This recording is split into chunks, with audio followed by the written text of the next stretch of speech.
Good morning student, ASC YouTube channel पर आपका स्वागत है। और आज हम सॉलिड स्टेट का जो इंग्लिश मीडियम में लेक्चर 2 बताने जा रहे हैं। पहला लेक्चर को हम पिछले वीडियो में बता चुके हैं। अगर वो वीडियो अब तक नहीं देखे होंगे तो हमारा लिंक डिस्क्रिप्शन पर ले जाइएगा और हमारा वो वीडियो आप देखिए, क्योंकि उसको देखिएगा तभी इस पॉइंट को आप क्या करेगा समझ जाइएगा। ठीक है ना। तो हम लोग केमिस्ट्री का चैप्टर 1 पढ़ रहे हैं, जिसको सॉलिड स्टेट बोलते हैं। ठीक है ना। और इसमें हम लोग का थोड़ा पीछे वाला बता रहे हैं। पहले हम पढ़े थे सॉलिड, कहाँ पढ़े थे? सॉलिड पढ़े थे। सॉलिड में देखे थे कि सॉलिड जो होता है उसका डिफरेंट शेप और डिफरेंट वैल्यू होता है, उसको हम सॉलिड बोलते हैं। जिस सब्सटेंस का, जिस मैटर का डिफरेंट वैल्यू में डिफरेंट शेप होता है, इसको क्या बोलते हैं? सॉलिड बोलते हैं। ठीक है। सॉलिड का कैरेक्टर भी बताए होंगे। There are two types of solid. Solid को दो भाग में क्लासिफाइड किया गया था। एक आप लोग का था क्रिस्टलाइन सॉलिड और एक था अमorphous सॉलिड। ठीक है।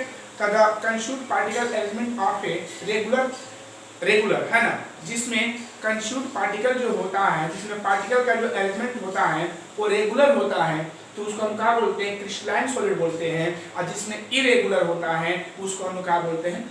नॉन क्रिस्टलाइन सॉलिड बोलते हैं। ओके, वो तो समझ गए होंगे।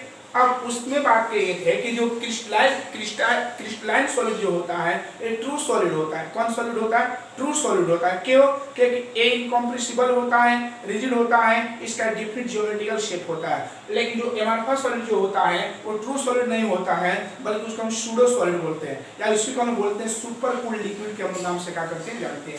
तो जब हम पीछे बात किए होंगे तो उसमें बोले क्रिस्टलाइन सॉलिड और क्या बताए होंगे? न अमorphous सॉलिड। तो यहाँ पर जो भी हम बात करेंगे इस चैप्टर में, हम सिर्फ क्रिस्टलाइन सॉलिड का ही बात करेंगे, अमorphous सॉलिड का बात नहीं करेंगे। ठीक है। तो क्रिस्टलाइन सॉलिड के एग्जांपल बताए थे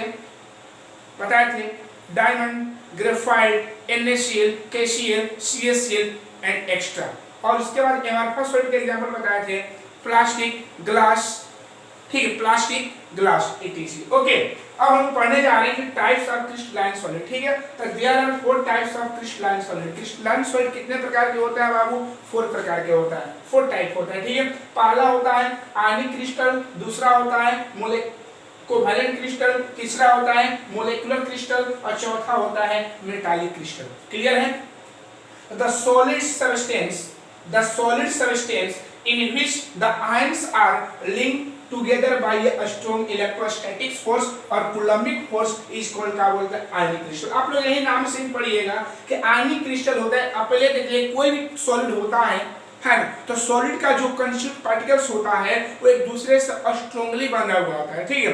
तो स्ट्रांगली बनने का मतलब होता है, इसे मान लेते हैं बुक है बाबू, तो बुक में पेज अलग तरीके से बांधा गया होगा।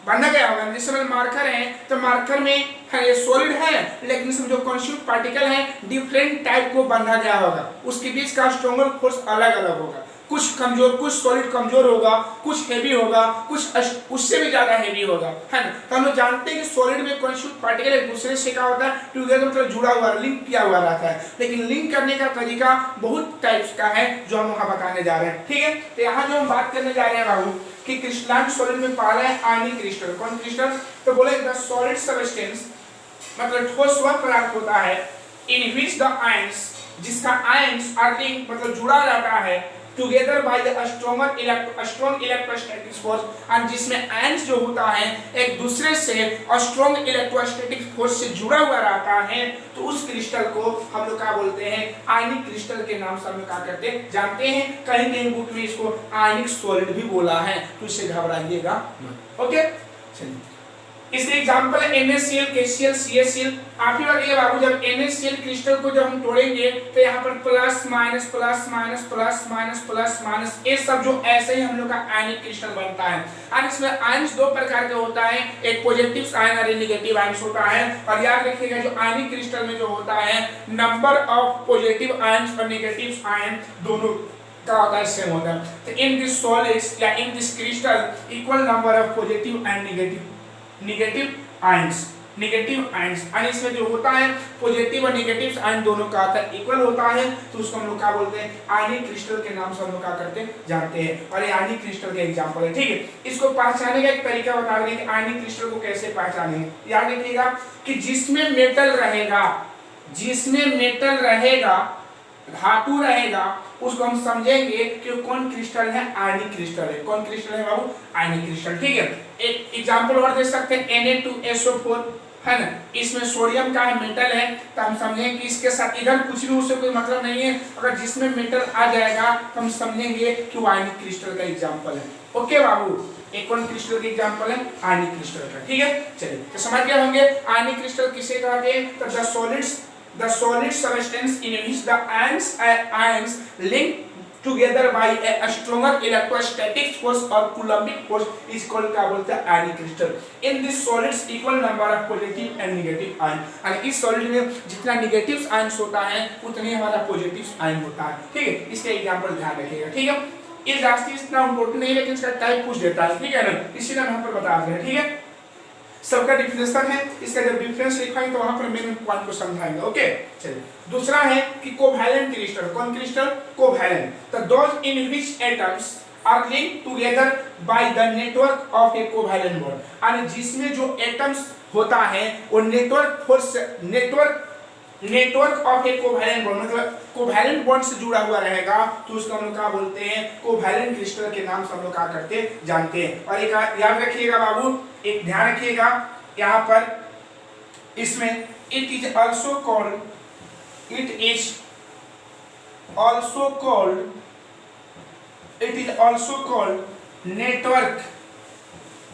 Network solid, network crystal. याद रखिएगा, इसको हम लोग नेटवर्क क्रिस्टल के नाम से, नेटवर्क सॉलिड के नाम से भी क्या करते जानते हैं। तो एक नंबर में क्वेश्चन आता है कि किस क्रिस्टल को नेटवर्क सॉलिड या नेटवर्क क्रिस्टल के नाम से हम लोग क्या करते जानते हैं। तो कोवैलेंट क्रिस्टल को हम लोग क्या बोलते हैं, नेटवर्क क्रिस्टल के नाम से भी क्या करते जानते हैं। और जो इसका एग्जांपल है डायमंड का है, ग्रेफाइट। ठीक है, तो कोई पूछेगा कि कोवैलेंट में जो एटम जो होता है किससे लिंक किया हुआ रहता है, इसमें जो एटम जो लिंक किया हुआ रहेगा किससे, कोवैलेंट बॉन्ड से। और इसमें जो आयन जो लिंक किया हुआ रहेगा, आयनिक क्रिस्टल में आयन लिंक किया हुआ रहता है और स्ट्रॉन्गर इलेक्ट्रोस्टैटिक फोर्स से। और कोवैलेंट क्रिस्टल में है ना, एटम जो लिंक किया हुआ रहता है किससे, कोवैलेंट बॉन्ड से। क्लियर है, इसका एग्जांपल डायमंड का है, ग्रेफाइट है। Okay, molecular crystal. तो मोलेकुलर क्रिस्टल में यही बात की दोस्त इन व्हिच एटम्स और मॉलिक्यूल्स में दोनों रहेगा, एटम्स भी रहेगा या नहीं तो मॉलिक्यूल्स रहेगा, linked together by a quick van der Waals force. बता रहे हैं कि हम लोग जानते हैं कि मेटल एक सॉलिड है, मेटल क्या है, सॉलिड है।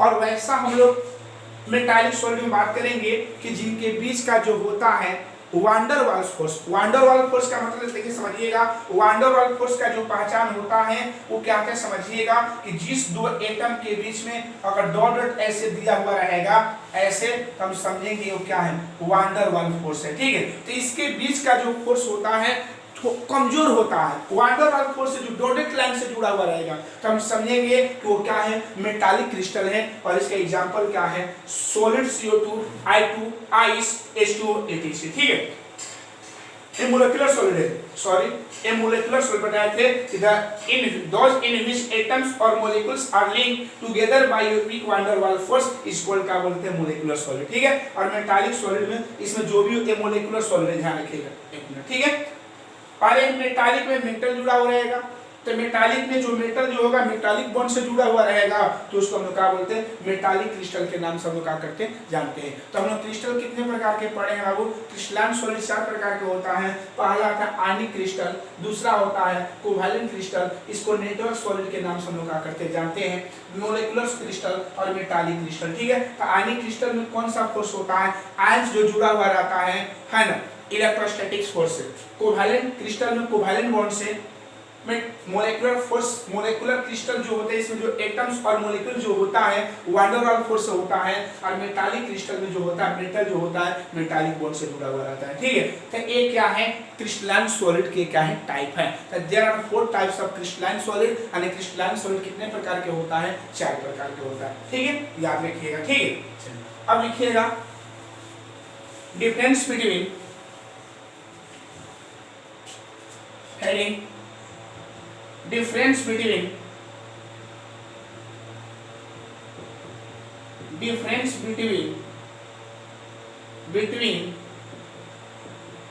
the difference between the ionic, covalent molecular and metallic solid या क्रिस्टल, बात यही बोले, चाहे सॉलिड बोले चाहे क्रिस्टल बोले, बात एक ही है, ठीक है। चलिए, तो हम लोग इसका डिफरेंस बिटवीन पढ़ेंगे, क्या पढ़ेंगे बाबू लोग, डिफरेंस बिटवीन इन चारों का डिफरेंस पढ़ेंगे, ठीक है। तो देखिए यहाँ पर हम टेबल बता रहे हैं बाबू, ध्यान दीजिएगा, टेबल 1, टेबल 2, टेबल 3, टेबल 4, और इसमें 5 टेबल बनाना है, ओके। चलिए, इसमें लिखेंगे कैरेक्टर्स, इसमें लिखेंगे आयनिक सॉलिड, आयोनिक सॉलिड बोलिए चाहे क्रिस्टल बोलिए, बात एक ही है, ओके। इसमें कोवैलेंट है, कोवैलेंट सॉलिड्स, और इसमें क्या है, इसमें है मोलेकुलर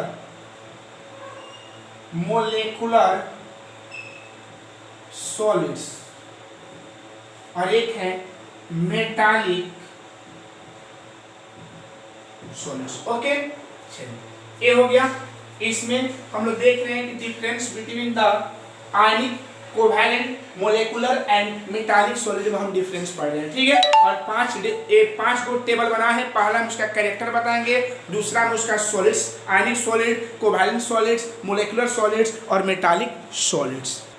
तो डिफरेंस है जो यहाँ पर दिखाया गया है, आयनिक solid, covalent solid, molecular solids या मेटालिक सॉलिड, इसको क्रिस्टल भी बोलते हैं, ओके। तो पहला इसका जो डिफरेंस शो किया गया है, कंस्टिट्यूएंट पार्टिकल्स। अगर कोई पूछेगा कि आयनिक सॉलिड जो बना होता है वो किन किन चीजों से बना होता है, उसका कंस्टिट्यूएंट पार्टिकल्स क्या होता है, तो क्या बोलिएगा, पॉजिटिव एंड नेगेटिव आयंस। इसमें 2 चीज होता है, पॉजिटिव एंड नेगेटिव आयंस होता है, और ये दोनों के अकॉर्डिंग, दोनों के टुगेदर के साथ लिंक टुगेदर, जो दोनों एक दूसरे के साथ जुड़कर कोवैलेंट आयनिक सॉलिड या आयनिक क्रिस्टल का प्रिपरेशन का निर्माण करते हैं, ओके। अच्छा, इसका जो कंस्टिट्यूएंट पार्टिकल एटम्स हैं, इसका मॉलिक्यूल्स हैं, इसका free electron and positive ions है, क्लियर है। तो क्वेश्चन आता है कि आयनिक क्रिस्टल का कंस्टिट्यूएंट पार्टिकल्स क्या होता है, तो क्या बोलिएगा, आयनिक्स में आयन का ही नाम है, आयनिक आयंस, 2 आयंस होगा, नेगेटिव और पॉजिटिव आयंस। कोवैलेंट में एटम होता है, मोलेकुलर में खुद मोलेक्यूल है, और आप लोग मेटल में जानते हैं कि मेटल के पास इलेक्ट्रॉन होता है, कौन इलेक्ट्रॉन, फ्री इलेक्ट्रॉन होता है, क्योंकि वो जो फ्री इलेक्ट्रॉन होता है वो चारों तरफ, मेटल के चारों तरफ का मूविंग करते रहता है, इसलिए उसको फ्री बोला गया, ठीक है। तो ये बोला गया कि चारों का जो कंस्टिट्यूएंट पार्टिकल नाम के ही अकॉर्डिंग है, आयंस में आयनिक होगा, आयनिक सॉलिड में आयंस होगा, तो वो नेगेटिव पॉजिटिव आयंस, कोवैलेंट में एटम होगा, मोलेकुलर सॉलिड मोलेक्यूल्स होगा, और मेटालिक सॉलिड्स में free electron and positive ions, ठीक है। बॉन्डिंग फोर्स, अब आता है कि आयनिक सॉलिड में बॉन्डिंग फोर्स क्या होता है, तो आयनिक सॉलिड में जो बॉन्डिंग फोर्स होता है, इलेक्ट्रोस्टैटिक अट्रैक्शन होता है। इलेक्ट्रोस्टैटिक अट्रैक्शन का मतलब ये है कि दोनों जो फोर्स होते हैं, इसमें इलेक्ट्रोस्टैटिक्स होता है, लेकिन एक दूसरे को अट्रैक्ट करता है, क्या करता है, तभी एक दूसरे से मजबूती से बंधा हुआ है, और अटैक नहीं करता तो छूट जाता है, ओके। तो यही आप देखिएगा कि आयनिक सॉलिड का जो बॉन्डिंग फोर्स होता है, इलेक्ट्रोस्टैटिक अट्रैक्शन होता है। कोवैलेंट सॉलिड्स का जो होता है, कोवैलेंट होता है बॉन्डिंग फोर्स, कोवैलेंट बॉन्ड होता है। अच्छा, मोलेक्यूल्स का वान डेर वाल्स होता है, और इसका जो होता है electrostatic attraction between positive ions and negative ions होता है, ठीक है। मेल्टिंग पॉइंट, तो याद रखिएगा कि इसका मेल्टिंग पॉइंट बहुत हाई होता है, इसका हाई होता है, इसका बहुत हाई होता है, इसका लो मेल्टिंग पॉइंट होता है, और इसका moderate to high melting. Moderate का मतलब ये होता है कि हाई अंश दोनों हो सकता है, मॉडरेट मतलब होता है हाई भी हो सकता है, लो भी हो सकता है, हाई भी हो सकता है, ठीक है। लेकिन सबसे ज्यादा किसका आता है, कोवैलेंट बॉन्ड का, इसके बाद इसका आता है, ठीक है। एग्जांपल, तो इसका एग्जांपल NaCl, KCl, CF2 बताएंगे, जिसमें मेटल आ जाएगा, वो क्या होगा, आयनिक सॉलिड हो जाएगा। Diamond, silica, graphite, H2O, CO2, I2, Cu, FeZn, और याद रखिएगा हार्ड और सॉफ्टनेस का बात किया गया है, कि जो होता है हार्ड एंड ब्राइटल होता है, यानी हार्ड का होता है लेकिन ब्राइटल भंगुर भी होता है, ओके। वेरी हार्ड होता है, ये वेरी सॉफ्ट होता है, और ये हार्ड एंड सॉफ्ट दोनों होता है, ठीक है। तो ये हम लोग का क्या है, क्रिस्टल सॉलिड में जो टच4 टाइप का होता है, आयनिक सॉलिड या आयनिक क्रिस्टल बोलते हैं, कोवैलेंट सॉलिड्स या कोवैलेंट क्रिस्टल बोलते हैं, मोलेकुलर सॉलिड्स मोलेकुलर क्रिस्टल बोलते हैं, और मेटालिक सॉलिड मेटालिक सॉलिड्स जिसको हम ठीक है। तो हम लोग का क्या है डिफरेंस बिटवीन द, क्या है बाबू हम लोग का क्रिस्टल लाइन सॉलिड है, ठीक है, और क्रिस्टलाइन सॉलिड में चारों का डिफरेंस होकर दी। ओके, अब हम लोग अगला पॉइंट पढ़ने जा रहे हैं क्रिस्टल, हम लोग क्रिस्टल लैटिस पढ़ने जा रहे हैं यहाँ पर। तो पिछले वीडियो में पढ़े थे कि क्रिस्टलाइन सॉलिड कितने प्रकार के होता है, 4 प्रकार के, पिछले वीडियो इसी वीडियो में पढ़े थे। और उसके बाद हम पढ़ रहे हैं कि क्रिस्टल लैटिस, कौन लैटिस है, तो क्रिस्टल लैटिस बोला a substance the solidify in a different geometrical shape from is known as a crystal lattice। यानी क्रिस्टल लैटिस का मतलब ये होता है कि अगर मान लिया जाए कि कोई सब्सटेंस है, क्या है, और कोई सब्सटेंस है और वो क्या है कि सॉलिडिफाई मतलब क्रिस्टलीकृत है डिफरेंट ज्योमेट्रिकल शेप से, मतलब उसका डिफरेंट ज्योमेट्रिकल शेप से क्या है बना हुआ है। अगर कोई सब्सटेंस क्रिस्टलीकृत है, सॉलिडिफाई मतलब क्रिस्टलीकृत है जो डिफरेंट ज्योमेट्रिकल शेप से, उसको हम लोग क्या बोलते हैं क्रिस्टल लैटिस। जैसे हम लोग का बॉडी है, बॉडी हम लोग का क्या है क्रिस्टल सॉलिड है, क्रिस्टल सॉलिड है, ठीक है ना। जो इसमें कहा है कि इसमें एक डिफरेंट ज्योमेट्रिकल शेप है कि कौन कौन सा पार्टिकल कहाँ पर यूज हुआ है और कौन सा पार्टिकल का लेंथ कितना होगा जो हमारे शरीर में, ठीक है ना। तो ये बात बोला गया है कि substance the solidify in a different geometrical form, अगर कोई सब्सटेंस जो होता है डिफरेंट ज्योमेट्रिकल शेप से सॉलिडिफाई रहता है, उसको हम लोग क्या कहते हैं क्रिस्टल लैटिस के नाम से क्या करते जानते हैं। जैसे हम लोग का पूरा बॉडी, जैसे ये हम लोग का बुक है, ये बुक भी एक प्रकार का हम लोग का क्रिस्टल लैटिस है, क्योंकि ये भी जो बुक कब बना है, जब इसको एक डिफरेंट शेप में कब क्रिस्टलीकृत किया गया है, जब इसमें कुछ मटेरियल फिक्स यूज किया होगा तब, ठीक है। या एक और परिभाषा है, in other word a solid composed of atoms, molecules or ions arranged in repetitive array and has a geometrical shape। कहने का मतलब होता है कि अगर कोई सॉलिड कंपोजिट बना हुआ रहता है एटम्स, मोलेकुल्स और आयन को रिपीट करने से जो हम लोग का एरे बनता है, ज्योमेट्रिकल शेप, उसका एरे बनने के बाद उसका ज्योमेट्रिकल शेप हमें प्राप्त होता है, तो उसको हम लोग क्या बोलते हैं क्रिस्टल लैटिस के नाम से हम लोग क्या करते हैं जानते हैं। इसको हम लोग क्या बोलते हैं क्रिस्टल लैटिस। ओके, जैसे मानते हैं हम लोग का बुक है, बुक को हम लोग क्या बोलते हैं क्रिस्टल लैटिस बोलेंगे। हमारे बॉडी है वो भी क्रिस्टल लैटिस है। जैसे हम लोग का रूम है, एक हम लोग क्रिस्टल बन गया, मतलब जैसे बस है, बस हम लोग का एक क्रिस्टल है, ठीक है। लेकिन थोड़ा सा गौर करिएगा बाबू, मान लेते हैं कि बस को बनाने में जो छोटे छोटे पार्टिकल यूज हुआ होगा ना बाबू, तो जो छोटे छोटे पार्टिकल जो उसको बनाने में बार बार रिपीट होकर उसको बनता है, उसको हम बोलते हैं यूनिट सेल बोलते हैं। कौन सेल बोलते हैं? Unit cell. क्या बोलते हैं? Unit cell. जैसे मान लीजिए बाबू, एक तो हम लोग का क्रिस्टल लैटिस है, लेकिन इसमें छोटे छोटे जो पेज यूज किया गया है, यहाँ पर ये पेज का जो यूज किया गया है, ये पूरा इस छोटे छोटे पेजों को बार बार रिपीटेड किया गया है, तब हम लोग का एक बुक का निर्माण हुआ है, जो इसको हम बुक बोल रहे हैं। लेकिन हम इसको हम लोग क्या बोलते हैं क्रिस्टल लैटिस के नाम से हम लोग क्या करते जानते हैं। तो क्रिस्टल लैटिस हम लोग का वही होता है ना, कि जो छोटे छोटे है ना, जो छोटे छोटे द स्मॉलेस्ट पार्टिकल बोला गया है यहाँ पर कि यहाँ पर the smallest geometrical shape portion of the crystal lattice which can be used as repeated unit of build of the whole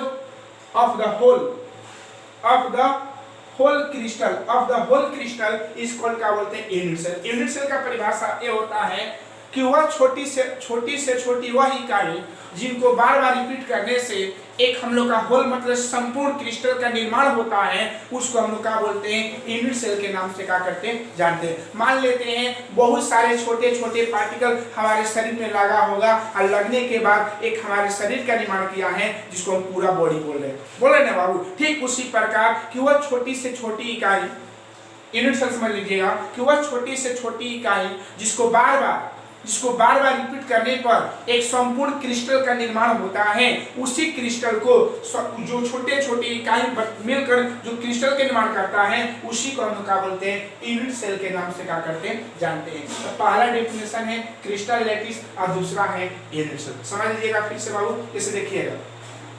हम लोग क्रिस्टल लैटिस कहेंगे बाबू, ध्यान दीजिएगा। आप ही बताइए बाबू लोग कि पूरा क्रिस्टल लैटिस है, कौन लैटिस है? पूरा हम लोग का क्रिस्टल लैटिस है।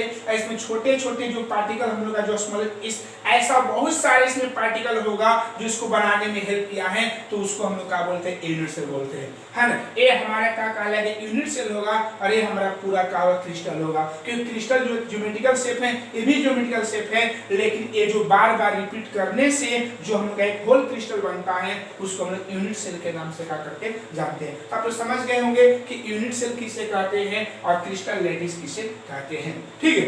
अच्छा, फिर बोले the centre of each of the position in A crystal is called क्या बोलते हैं? Lattice point. अगर मान लेते हैं किसी क्रिस्टल के हर एक कॉर्नर पर जो हम लोग पोजीशन पर जो हम लोग का सेंटर होता है, जो सेंटर होता है यहाँ पर जो दिया गया है, इसको हम लोग लैटिस पॉइंट के नाम से हम लोग क्या करेंगे? ये जो जितना हम लोग का पॉइंट है, इसको हम लोग कौन पॉइंट बोलेंगे?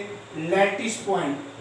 कौन पॉइंट बोलेंगे बाबू लोग? Lattice point. जो हम लोग का छोटा छोटा पॉइंट यूज हुआ है सेंटर के रूप में, इसको हम लोग क्या बोलते हैं? लैटिस पॉइंट के नाम से हम लोग क्या करते हैं? जानते हैं, ठीक है। तो सबसे आप लोग का वीवीआई ए है ना, कि यूनिट सेल किसे कहते हैं। तो देखिएगा, the smallest geometrical portion of the crystal lattice which can be used as repetitive unit of build of the whole crystal is called क्या बोलते हैं? Unit cell. इसको समझ लीजिए कि वह छोटी से छोटी इकाई जिसको बार बार पुनरावृत्त करने पर, रिपीट मतलब पुनरावृत्त होता है, बार बार पुनरावृत्त करने पर एक होल मतलब संपूर्ण क्रिस्टल जाल का निर्माण होता है, उसी को हम लोग क्या बोलते हैं? एक यूनिट सेल के नाम से हम लोग क्या करते हैं? जानते हैं। क्लियर हुआ? यूनिट सेल के type, there are 4 types of unit cell. Unit cell कितने प्रकार के होते हैं बाबू? तो यूनिट सेल हम लोग का 4 प्रकार का होता है। कितने प्रकार का होता है? 4 प्रकार का। पहला होता है सिंपल और primitive unit cell, primitive unit cell, ठीक है।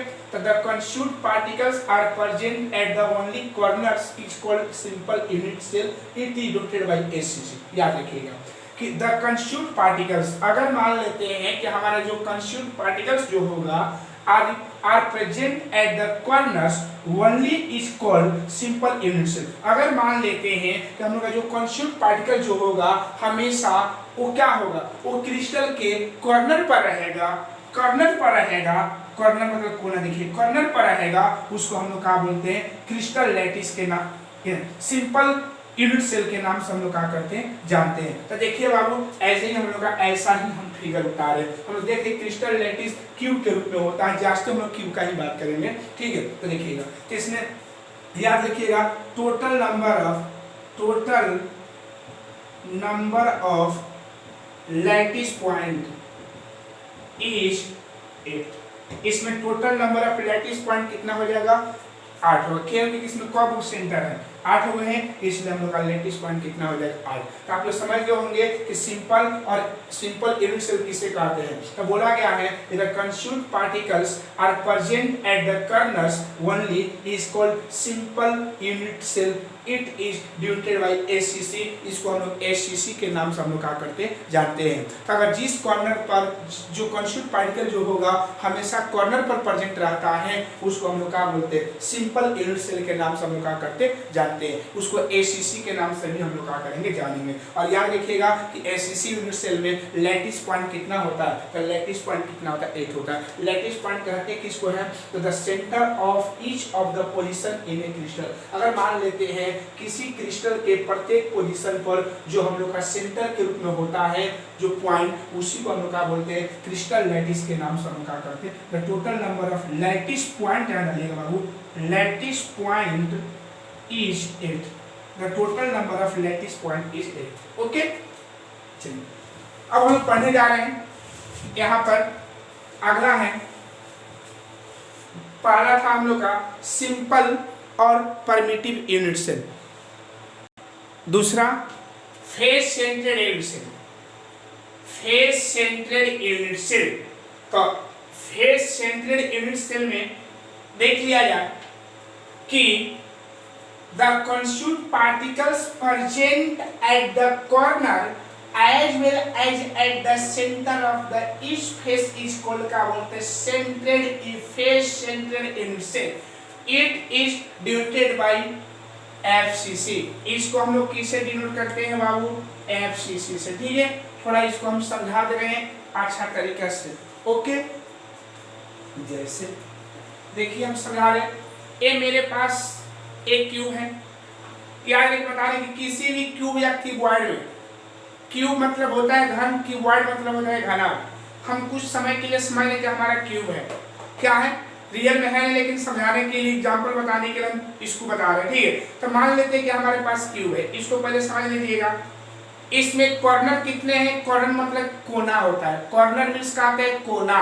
इसमें कोना कौन गो है? तो 1 2 3 4 और 4 गो नीचे है। तो यही लिखें कि कॉर्नर कितना इसका होता है? 8। तो समझ गए होंगे इसमें कॉर्नर कितना है बाबू? 8 हो गया। क्लियर? अब फेस, फेस देखिएगा, 1 नीचे 2, एगो इस साइड में 3, एगो 4, एगो 5, एगो 6। तो फेस कितने होते हैं? 6। तो फेस आप लोग समझ गए होंगे, फेस कितना है? 6। और एज, एज मींस किनारा होता है। किनारा मतलब घन का किनारा की लंबाई, लंबाई हो जाएगा। तो देखिए ये कितना हो जाएगा? तो आप देखने में क्या लगेगा? ऊपर ही 1 2 3 4 और 4 को नीचे हो जाएगा। 4 और 4 कितना हो जाएगा? 8 हो जाएगा बाबू। और 8 और 2 किनारे इधर से 10 और 10 और 2 किनारे इधर से कितना हो जाएगा? 12 हो जाएगा। 12 हो जाएगा।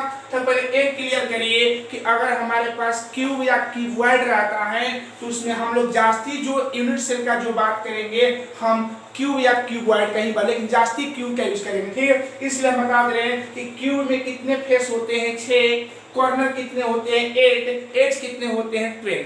क्लियर है? कॉर्नर होता है 6, कॉर्नर होता है 8, फेस होता है 6, एज होता है 12। तो सबसे पहले याद रखिएगा कि जो हम लोग का जितना भी यूनिट सेल मिलेगा वो जास्ती क्यूब के ही रूप में रहेगा या क्यूबॉइड के रूप में रहेगा। ओके, इसलिए बता दी, चाहे क्यूब हो चाहे क्यूबॉइड हो, समय ही रूल होता है कि फेस 6 होता है, कॉर्नर 8 होता है और एज कितना था? 12 होता है। ठीक है, तो हम लोग सबसे पहले बताए थे कि फेस सेंटर्ड यूनिट सेल किसे कहते हैं? तो the constituent particles present at the corner, यानी जिसमें कंस्यूट पार्टिकल्स जो होता है कॉर्नर पर होता है। कॉर्नर पर है, सब पर देखिए, कॉर्नर पर है। ठीक है, as well as at the centre of each face, उसके साथ साथ उसके फेस पर भी होना चाहिए।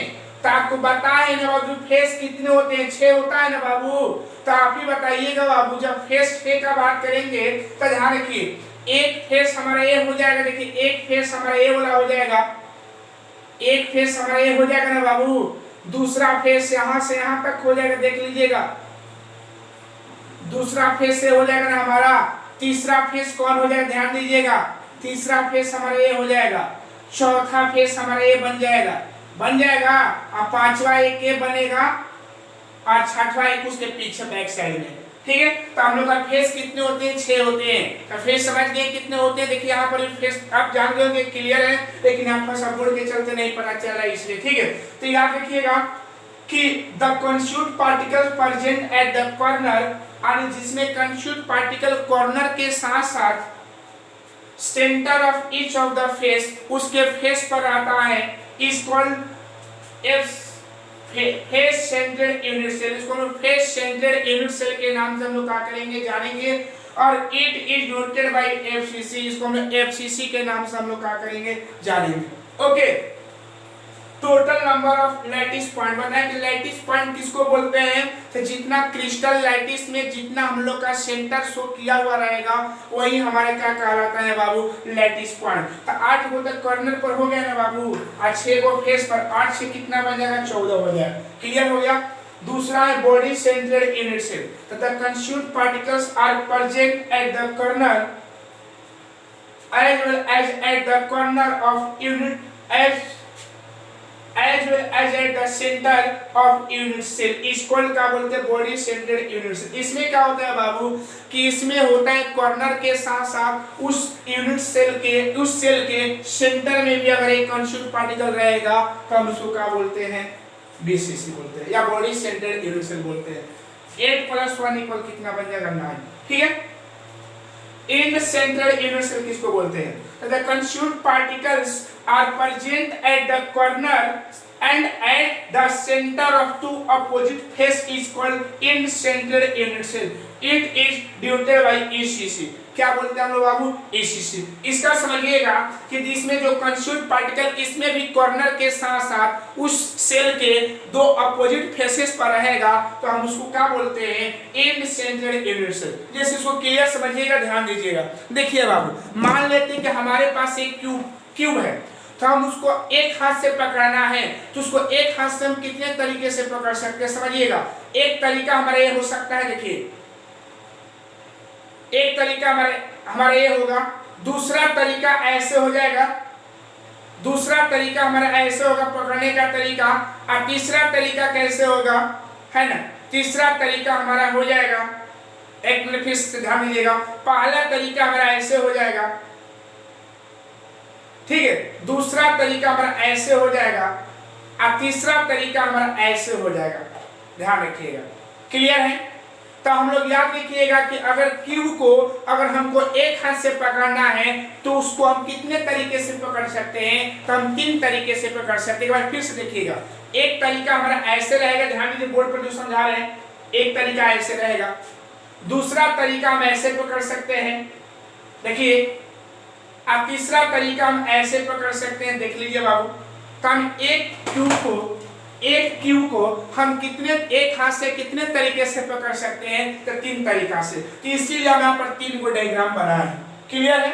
अब आगे देखिएगा, इसका डायग्राम तो जान गए कि 3 वही क्यूब बनेगा, 4 इसमें क्यों नहीं बना है? तो समझ गए होंगे कि एक क्यूब को हमको एक हाथ से पकड़ना है तो उसको हम 3 तरीके से पकड़ सकते हैं, इसलिए 3 क्यूब वाइड को हम यहाँ पर यूज किए, क्यूब को यूज किया. ठीक है. अब देखिएगा कि मान लेते हैं बाबू, थोड़ा समझिएगा कि मान लेते हैं कि अगर हम इसको इस तरीका से पकड़िए, देख लीजिएगा, इस तरीका से पकड़े हैं तो हमारा जो है पकड़ा हुआ किस किस फेस को टच करेगा? इस फेस को, एगो इस फेस को, दो अपोजिट हुआ कि नहीं बाबू? तो जब ऐसे पकड़ेंगे तो समझिएगा कि ऐसे वाला फिगर हमारा ए वाला बन गया. देखिएगा, ऐसे वाला फिगर देखिए हमारा ए वाला बन रहा है, इसीलिए दो अपोजिट फेसेस पर लिए है ना बाबू. दूसरा बात, अगर मान लेते हैं कि इसको हम ऐसे पकड़ लिए, इसको हम अगर ऐसे पकड़ लेंगे तो एक ऐसे होगा, एक इसके पीछे होगा, एक ऐसा, एक इसके पीछे होगा, तो एक ऐसे हो, देखिएगा, एक यहाँ ऐसे है, एक पीछे वाला जो यहीं पर आ जाएगा, और एक हम जब इसको ऐसे पकड़ते हैं बाबू, ऐसे पकड़ेंगे तो ऐसे पकड़ेंगे तो एक हमारा एक कहाँ और एक तरीका ऐसे, हाँ, ऐसे पकड़ेंगे तो ए और ए बन जाएगा. ठीक है. तो 3 फेसेस हैं जो आपको दिखाया गया है, लेकिन आपको इसमें ध्यान रखना है, समझिए बाबू, कि यूनिट सेल किसे कहते हैं? तो the smallest constituent particle repeated in a crystal lattice is obtained by whole crystal. यानी अगर किसी स्मॉलेस्ट यूनिट को हम रिपीट करते हैं और रिपीट करने के बाद एक हम लोग का होल क्रिस्टल लैटिस हम लोग का प्राप्त हो जाए क्रिस्टल, उसको हम लोग का बोलते हैं? यूनिट सेल के नाम से हम लोग क्या करते हैं जानते हैं. There are 4 types of unit cell, है ना, सिंबल से बता रहे हैं. पहला होता है एसीसी, दूसरा होता है एफसीसी, तीसरा होता है बीसीसी और तीसरा होता है ईसीसी. ठीक है. तो हम लोग का यूनिट सेल कितने पड़े हैं बाबू? 4. पहला है एससीसी, एफसीसी, बीसीसी, ईसीसी. चारों में फर्क क्या है कि इसमें जो कॉन्स्टिट्यूट पार्टिकल जो होता है कॉर्नर पर होता है, सिर्फ कहाँ रहेगा? सी कॉर्नर पर. ठीक है. अच्छा, इसमें जो कॉन्स्टिट्यूट पार्टिकल जो होता है कॉर्नर प्लस एफ, मतलब कॉर्नर प्लस फेस पर रहेगा, है ना, और इसका जो कॉन्स्टिट्यूट पार्टिकल रहेगा corner plus centre, corner plus centre, और इसका होगा corner plus 2 opposite face, 2 opposite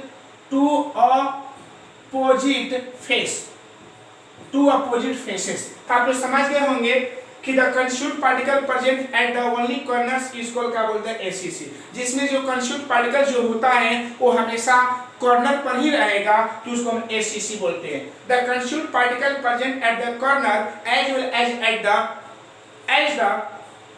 as the face is face of the centre is called क्या बोलते हैं? Face centre unit cell. इसमें क्या होता है कि इसमें जो कंस्टिट्यूट पार्टिकल जो हमारे प्रेजेंट रहेगा वो कहाँ रहेगा?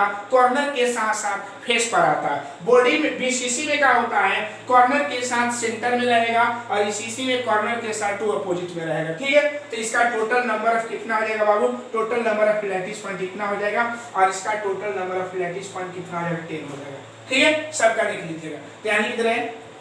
Total number of lattice point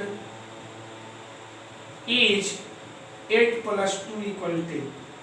ठीक है, तो इसका लैटिस पॉइंट 8, इसका 14, इसका 9 है, इसका 10 होता है। ठीक है, तो समझ गए कि यूनिट सेल किसे कहते हैं और ये कितने प्रकार के होता है। तो यूनिट सेल का भी हम लोग क्या पढ़े, टाइप पढ़े हैं।